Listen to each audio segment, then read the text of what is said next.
cm chacun, donc il n'y aura pas de problème, c'est la même matière. Donc il y a juste besoin de pincer comme ça, comme vous pouvez le voir sur la vidéo, et on avance.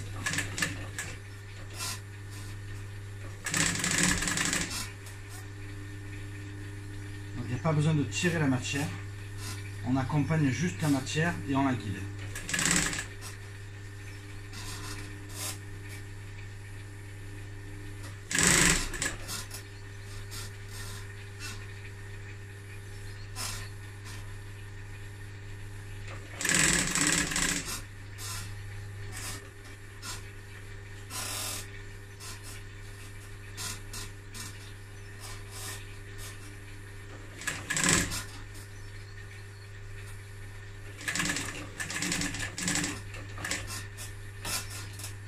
Coup de marche arrière, comme vous pouvez le voir à votre droite, enfin là c'est à votre gauche sur la vidéo. Donc avec ma main droite j'ai pu le faire. Donc là par exemple, là je tire le fil pour faciliter la coupe de mon fil de canette et de mon fil du dessus, et surtout de mon fil du dessus. Voilà, donc là maintenant l'assemblage a été réalisé comme on peut le constater. Maintenant, il nous reste juste la surpiqûre. Donc la surpiqûre, je vais faire une surpiqûre doublée comme vous pouvez le voir sur la vidéo. Ça aura donc de son plus bel effet. Donc pour cela, en fait, on s'apprête à mettre le talon non pas d'un côté, hein, comme on peut faire habituellement sur une surpiqûre classique, mais en fait, on sépare les deux. J'ai l'habitude de mettre tout le temps un morceau derrière. Là, je le fais pas. Je n'ai pas envie.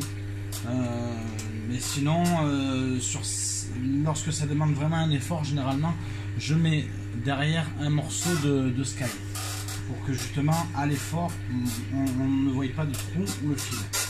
Là, ça me dérange pas parce que c'est du fil noir et que les éléments sont en noir, donc ça aura ça fera assez joli, de son plus bel effet. Là, la difficulté, elle se situe surtout dessous. Dessous, il faut faire attention que le talon soit bien séparé. Donc pour cela, on met le doigt, l'index dessous et on lisse avec l'index de l'autre main par-dessus. Vous n'avez peut-être pas bien vu. Voilà. Donc je lisse des deux côtés. Donc un côté comme ça et l'autre dessous. Je le lisse pour pouvoir avancer.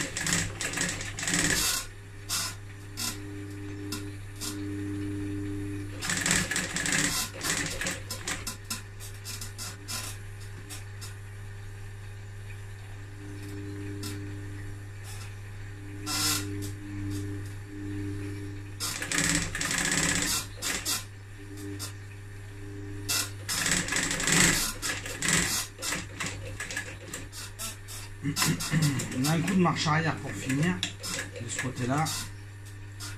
On tire le fil, on fait un mouvement rotatif du volant moteur à la main pour libérer le fil. Donc là on en a réalisé une, on va réaliser donc l'autre.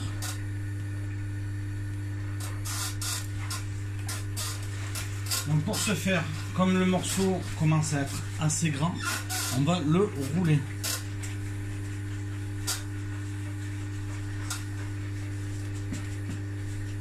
On va le rouler comme cela, de manière à ce qu'il ne gêne pas et qu'il puisse passer dans l'encombrement entre ici et ici.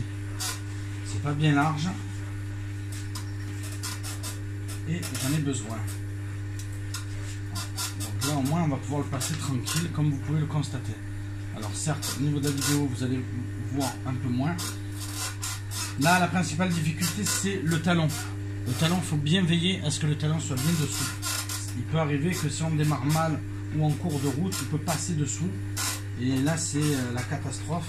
Parce que du coup ça risque fortement de se voir. Donc il faut faire attention.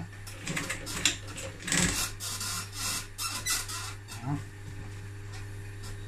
Donc là c'est sûr que vous n'allez pas voir grand chose parce que j'ai ça. Donc on va déplacer la caméra, vas-y viens. Là vous allez voir un peu mieux.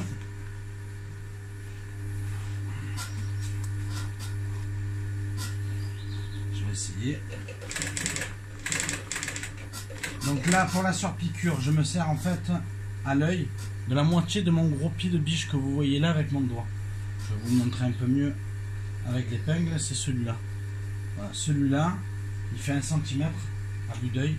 Donc j'essaie de prendre un demi-centimètre. Le gros inconvénient, c'est qu'on peut, faire une surpiqûre de 1 cm, de 1 mm d'écart, et ça se voit. Donc c'est pas le top sur cette machine là, mais je m'y en accommode parce que j'ai que ça.